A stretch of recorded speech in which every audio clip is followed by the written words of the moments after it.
لطیفے ہی لطیفے، میاں بیوی کا مابین پیار بڑی گفتگو ہو رہی تھی۔ بیوی: اگر میں مر گئی تو تم کیا کرو گے؟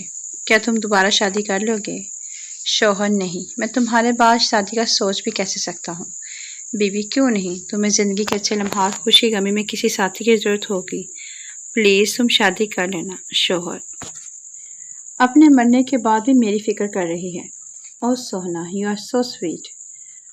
بیوی: اب مجھ سے وعدہ کرو کہ میرے مرنے کے بعد تم شادی کر لو گے۔ شوہر: میں دوبارہ شادی کر لوں گا، لیکن صرف تمہاری وجہ سے۔ Okay okay. بیوی: کیا تم اب نئی بیوی کے ساتھ ہمارے اسی گھر میں رہو گے؟ شوہر: ہاں، لیکن میں اس کو تمہارا کمرہ استعمال نہیں کرنے دوں گا۔ بیوی: کیا تم اس کو میری کار چلانے دو گے؟ شوہر: نہیں، یہ تمہاری ہے، میں اس کو تمہاری یادگار کے طور پر رکھوں گا اور اس کے لیے ایک نئی کار خریدوں گا۔ بیوی: کیا تم اس کو میری جولی دو گے؟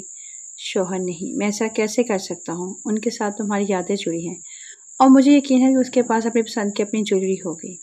بیوی: کیا وہ میرے جوتے پہنے گی؟ شوہر: نہیں، ایسا ہو ہی نہیں سکتا، اس کے جوتوں کا سائز 7 اور تمہارا 9 ہے۔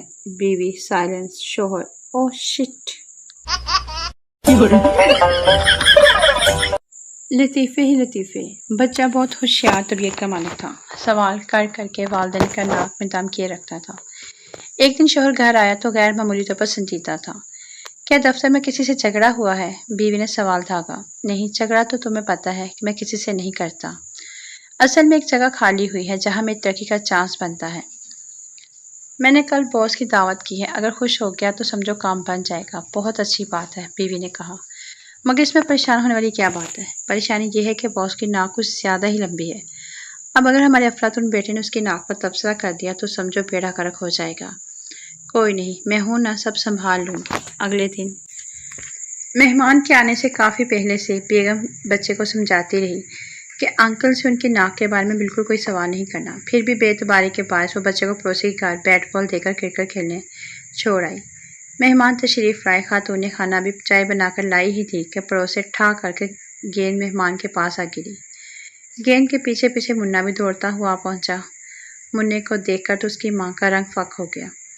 مہمان نے بڑے پیار سے گیند اٹھا کر منّے کی طرف بڑھائی، مگر منا گیند کو بھول کر باس کے نوک کو یوں دیکھ رہا تھا جیسے کسائی بکرے کو دیکھا کرتا ہے۔